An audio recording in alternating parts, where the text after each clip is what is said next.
Hey, how's it going, everyone? This is Mike. Welcome back to my channel and another chapter of Movies from A to Z, which I am a day late doing, so I'm sorry about that.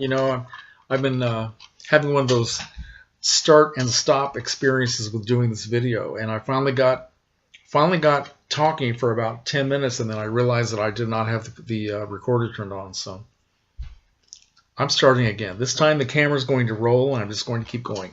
Today we're doing the letter J. I picked this film called Jesus' Son from the year 1999, although the date on the DVD is 2000, so it's one of those 2 years. But I saw this way back about that time, 2000 or 1999, at a film festival, the Roger Ebert Film Festival here in Champaign, Illinois. And I just fell in love with it. It's a terrific film that is impossible to categorize. There's no genre to put this in.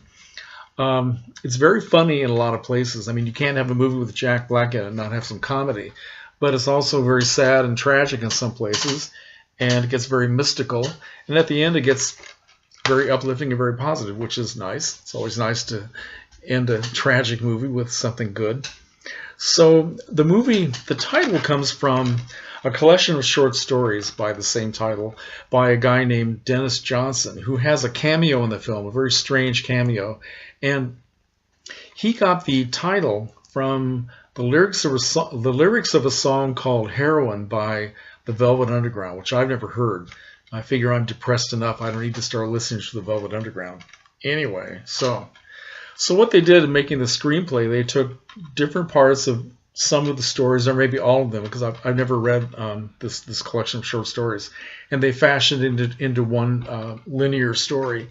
But it goes from, it's very compartmental. You have one segment here, and then you go to a completely different place, but it's very interesting. It's very well done, extremely well acted by everybody concerned.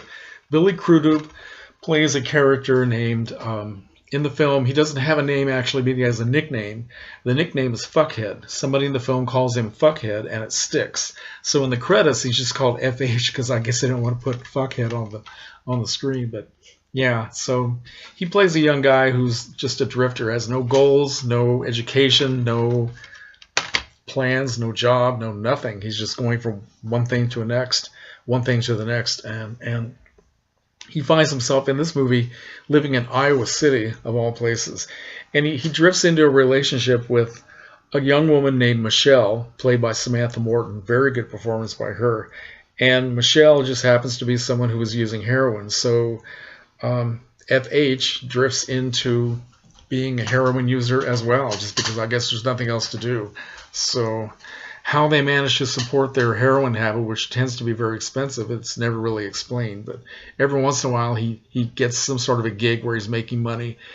One of his friends decides to tear up a house that he owns, the friend, not Fuckhead, and dig into the walls and tear everything apart so they can get the copper wire out and sell it. It's his own house, right, which he lost in the divorce. And so he destroys the house to get the copper wire. They use the money to get drunk and then buy dope. And the friend ODs while Fuckhead starts to OD, but Michelle saves him. Anyway, that's sort of let you know how things go for this guy.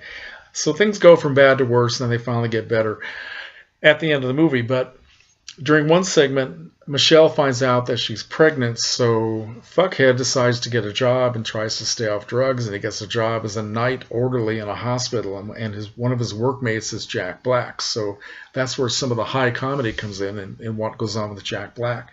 But there are some interesting sort of mystical scenes in here where I guess if you're stoned out of your mind all the time, of course, you see things that aren't really there, or what you're seeing is not actually, what's in front of you. You're imagining it's something else. But they're out in the woods one night when it's starting to snow, and they're wandering around in the woods. They're stoned out of their minds, and they happen to come into this large open area, which looks like a cemetery because it's got crosses everywhere.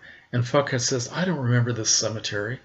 And it turns out that it's an abandoned drive-in, a drive-in theater. And all of these crosses are actually the platforms on which they used to have the speakers, right? But they do look like crosses. So they turn around and they see the drive-in screen is still there, and there's nobody anywhere, but somebody is projecting a film onto the screen. And the first thing you see is a segment from a film that I don't know anything about. I don't know what it was. But then it switches to a scene from Carnival of Souls, which I'm sure a lot of you have seen. You know about this. And so they're staring up at the screen where Mary Henry is in the church playing the organ, and she's in that hypnotic state where she's kind of moving around like this. And it's just surreal. It's wonderful. It's a wonderful segment. But that only lasts a few minutes, and you're wondering, did we actually see that? That was so strange. So that's just one cool thing that happens in the film.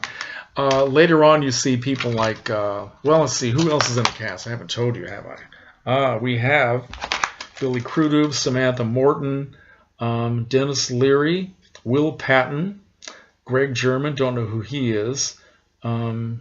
Michael Shannon is in it briefly. He's really weird in this one. Then we have Dennis Hopper, and then we have Holly Hunter, and of course we have Jack Black, as I said.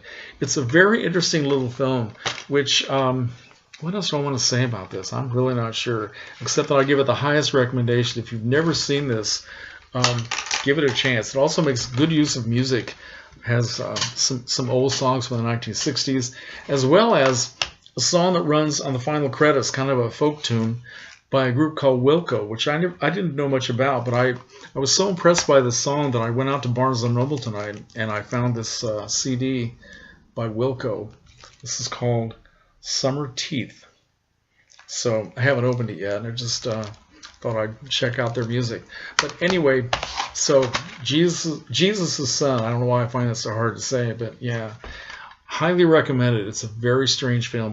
Billy Crudup was a good actor, and I'd like to see more of his work. So, all right. Thank you for watching. Let me know if you have seen this, and I will talk to you soon.